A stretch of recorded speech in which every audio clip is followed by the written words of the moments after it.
Hola a todos, bienvenidos al video de influenza y SARS-CoV-2. Este es un video hecho por Evelyn Urbano, Stephanie González, Sara Orozco y quien les habla, Dana Vega.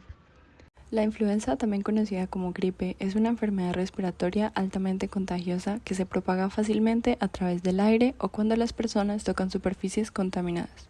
En muchos casos la enfermedad es leve, con síntomas como escalofríos, fiebre y fatiga, y también puede transmitirse a través de infecciones asintomáticas en personas que ni siquiera saben que están enfermas. El virus de la gripa tiene un fenoma que es de RNA segmentado, monocatenario y con una polaridad negativa, que está rodeado por una envoltura formada por proteínas, una bicapa lipídica y glicoproteínas externas. Después de que el virus de influenza se une a los receptores de ácido ciálico de la superficie celular por medio de la hemaglutinina, los virus son internalizados por endocitosis. El pH ácido de los endosomas permite la fusión de su membrana con la del virus y el flujo de iones de hidrógeno a través de los canales de M2 y libera el RNA viral al citoplasma. La replicación y transcripción del RNA viral ocurre en el núcleo. El empaquetamiento y la gemación de los núcleos o los nuevos virus ocurre a nivel de la membrana citoplasmática.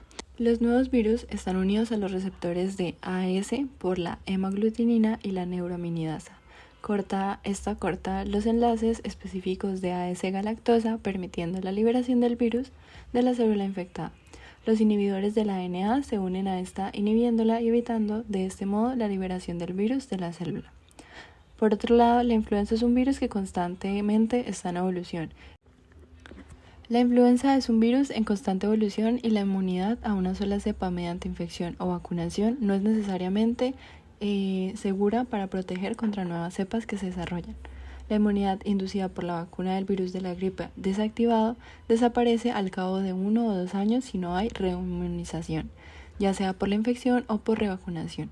La vacunación beneficia a los individuos mediante la prevención de la enfermedad, pero también beneficia a toda la población. La inmunidad colectiva se basa en el concepto de que las infecciones se propagan poco en poblaciones con gran proporción de individuos inmunes. Por tanto, la vacunación es una herramienta importante en los programas de control de las enfermedades infecciosas. Algunos síntomas comunes son la fiebre, el dolor de garganta, secreción o congestión nasal, dolores musculares, dolor de cabeza, fatigas y a veces vómitos y diarrea, aunque estos dos últimos síntomas son más comunes en niños que en adultos. La influenza también puede generar complicaciones graves como la neumonía, que puede llevar a la muerte. En la membrana del virus de la influenza se albergan diferentes proteínas que le ayudan a su replicación. Dos de ellas son glicoproteínas y esas son la hemaglutinina, que reconoce el receptor celular permitiendo la entrada del virus, y la neuraminidasa, que es una enzima que degrada residuos de ácido ciálico y por ende es indispensable para la liberación del virus de las células infectadas y de los anticuerpos contra el mismo. Otras proteínas son la proteína estructural M1 y la proteína M2, que forman un canal de protones que acidifican la partícula viral y permite su descapsidización para liberar los segmentos de ribonucleoproteína en el núcleo de la célula infectada. También el RNA del virus codifica para proteínas que se encargan de su replicación. Ahora bien, tenemos la vacuna contra la influenza, que en este caso se puede ver que hay diferentes tipos de esta vacuna. ¿Qué pasa? Esta se va a aplicar dependiendo de las condiciones del paciente, como por ejemplo puede ser la edad, por ejemplo si es gestante, y dependiendo de esto se va a usar una vacuna o la otra. Ahora bien, en personas menores de 65 años vemos que se usan vacunas de virus vivo inactivo, una vacuna recombinante y una vacuna con virus vivo atenuado. Eh, Estas se usan generalmente de forma anual, tanto en personas gestantes como en adultos normalmente, y también en algunos niños. Ahora bien, ¿qué pasa? Cuando hay una persona de 65 años o más, generalmente estos necesitamos que tengan una mayor potencia y acción como tal para contrarrestar o para ir contra esta influenza y sus diferentes tipos y variantes. En tal caso, se tiene como tal preferencia tres vacunas especialmente que son muy usadas o fueron estudiadas muy a fondo para este tipo de población y que no generan una gran cantidad de efectos adversos. Ahora bien, las vacunas son Fluzone High Dose cuadrivalente, Flublok cuadrivalente y una vacuna de influenza, más usar un coadyuvante que es Fluad cuadrivalente. En este caso, estas tres vacunas, lo que se tiene especialmente es que generan un poco efecto adverso en estas personas mayores de 65 años, lo cual se busca que sea adecuado para que no tengan complicaciones como tal durante su aplicación. Ahora bien, para el esquema de vacunación, pues como vemos, los niños tienen que tener una dosis a los 6 años y a los 7 años la segunda dosis, pero ya de ahí en adelante tienen una dosis anual, al igual que adultos mayores y también los adultos normalmente. Para las gestantes también se debe hacer una administración anual en cualquiera de los trimestres de la gestación. Por consiguiente, tenemos algunos medicamentos que se usan como tal para controlar la infección una vez se haya contraído. En este caso tenemos, por ejemplo, el fosfato de oseltamivir, que en este caso es un profármaco antiviral selectivo de virus de la gripe.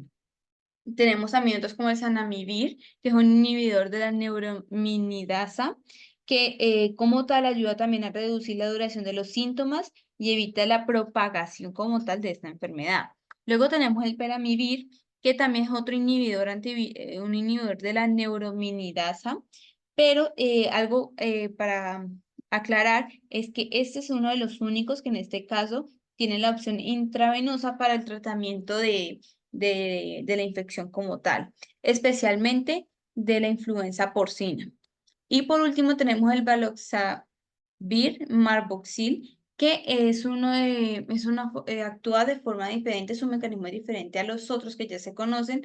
¿Y qué pasa? Es mucho más fuerte que los inhibidores de la neurominidasa y además disminuye la cantidad de efectos adversos que se tiene.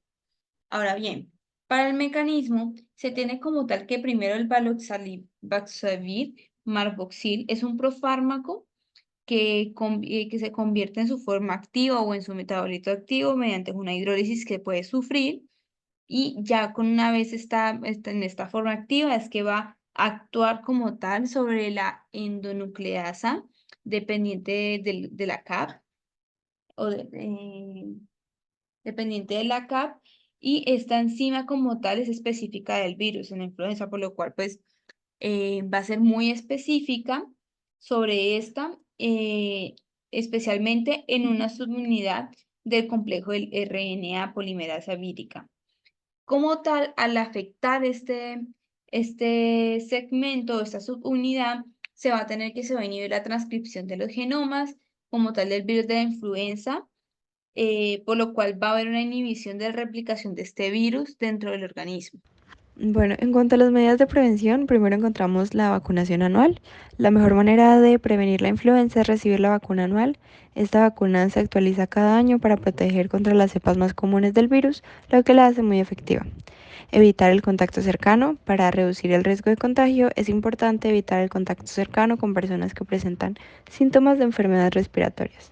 Cubrirse al toser o estornudar. Cuando estornudas es importante cubrirse la boca y la nariz con la parte interna del brazo. Esto ayuda a evitar que las partículas virales se dispersen en el aire. También es importante el uso de mascarillas, ya que si estás enfermo, una mascarilla en lugares públicos evita el contagio a otras personas. Higiene de manos. Lavarse las manos con frecuencia usando agua y jabón para eliminar los gérmenes, y la ventilación de espacios cerrados. En esta es fundamental ventilar los espacios cerrados permitiendo que entre aire fresco. El COVID-19 es la enfermedad producida por el virus SARS-CoV-2. Se la denominó COVID-19 porque fue descubierto a finales del 2019. Algunos síntomas que puede producir la enfermedad son secreción nasal, dolor de garganta, dolor de cabeza, fiebre, tos y dolores corporales. Estos síntomas son bastante parecidos al del resfriado común, pero también puede generar unos síntomas más graves como la dificultad para respirar. Se puede complicar generando neumonía y generando la muerte de la persona, y se ha demostrado que también empeora enfermedades subyacentes como por ejemplo la insuficiencia cardíaca. Tenemos ya la estructura de este virus, la cual se encuentra en una forma redonda y mide entre 80 y 160 nanómetros. Este se encuentra envuelto en una doble capa de lípidos, lo cual lo protege y ayuda a ingresar como a las células del cuerpo humano.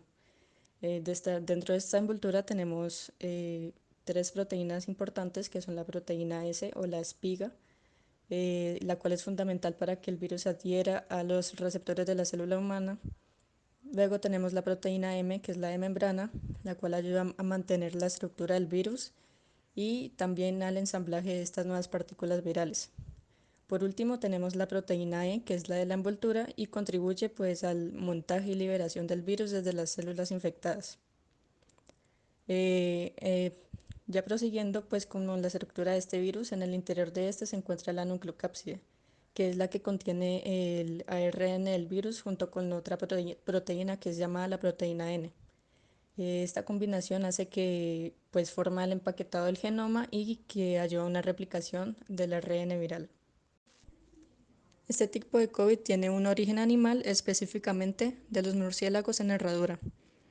Estos son considerados sus reservorios naturales y pueden albergar otro tipo de coronavirus similares y permitir la evolución de estos para finalmente infectar a otro animal. A su vez, pues en la naturaleza estos murciélagos pueden transmitir el virus a otros animales como lo son los pangolines, que van a actuar como un tipo de intermediarios, facilitando así la transmisión del virus hacia los humanos. Como sabemos, a diferencia de organismos vivos, los virus como este COVID no pueden generar sus propios componentes, por lo cual las características nutricionales y metabólicas dependen completamente del infectar una célula viva para sobrevivir y replicarse.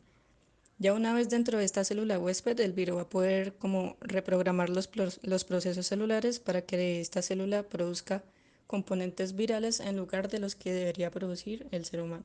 Aquí podemos ver algunas características ambientales que son principalmente en cuatro características, las cuales van a afectar ya sea o para aumentar su propagación o disminuir la propagación del coronavirus. Entonces, este va a ser menos estable a temperaturas altas y puede ser afectado por la humedad. Em, Mientras que por el contrario, exponer al virus a temperaturas superiores a 60 grados puede llegar a inactivar el virus. Además, hay factores como lo son la velocidad del viento, la radiación solar, contaminantes del aire y la destrucción del hábitat de los animales que sirven como intermediarios que van a disminuir o aumentar esta propagación del virus. Además, cabe resaltar que este es sensible a diferentes desinfectantes como soluciones con al menos 60% de alcohol y cloro. Por consiguiente, tenemos las vacunas que se usan para tratar o para combatir el COVID. Primero tenemos a Pfizer. Este como tal es un tipo de vacuna que instruye las células sobre cómo producir la proteína de la espícula que se encuentra en la superficie como tal del virus del COVID-19. Luego tenemos la vacuna de Janssen, que como tal, este tipo de vacuna tiene un material viral como tal del virus COVID-19. Este se coloca en una versión modificada de este virus diferente, o sea, un vector viral. Y este vector instruye como tal a que las células hagan copias de la proteína de la espícula del COVID. Entonces, estas proteínas como tal van a activar el sistema inmunitario que va a responder mediante la creación de anticuerpos y glóbulos blancos de defensa. Por último, tenemos la Novavax, que estas son vacunas de subunidades proteicas que solo incluyen como tal una parte del virus que mejoran como tal o estimulan el sistema inmunitario. Este tipo de vacunas contra el COVID pues contiene proteínas inofensivas como tal de la espícula y una vez pues que el sistema inmunitario reconoce como tal estas proteínas pues crean los anticuerpos y los glóbulos blancos de defensa. Ahora bien, para el esquema de vacunación, dependiendo de la vacuna y de los fabricantes, hay diferentes esquemas. Por ejemplo, para el de Pfizer, en este caso, tenemos que este se divide en dos dosis. La primera entre 21 a 42 días. La de Janssen era una dosis única, no se necesitaba más como tal. Mientras que AstraZeneca Son dos dosis entre 56 a 84 días. Y por último, la Novavax, que son dos dosis intramusculares y esta debe tener un refuerzo de 4 a 6 meses. Por consiguiente, tenemos el mecanismo de acción como tal para este caso de, eh, de la vacuna de Pfizer en este caso. ¿Qué pasa?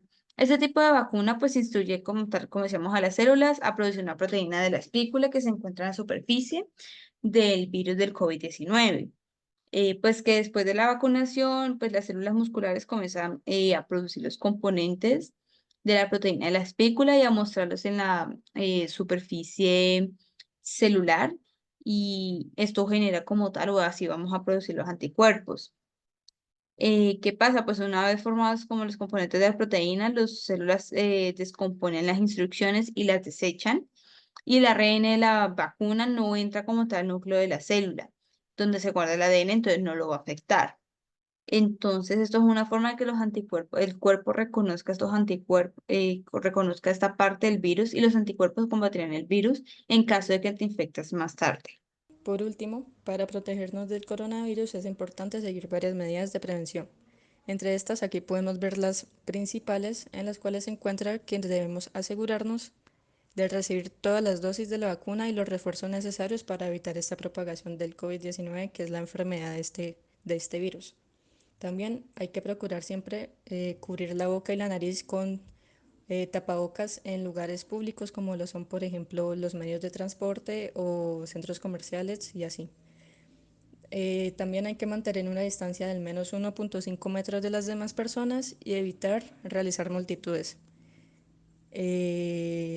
A su vez, debemos evitar compartir objetos personales ya que esto se puede transmitir por medio de saliva. Y por último, hay que lavar frecuentemente las manos con agua y jabón o usar un desinfectante en caso de no tener cerca estos.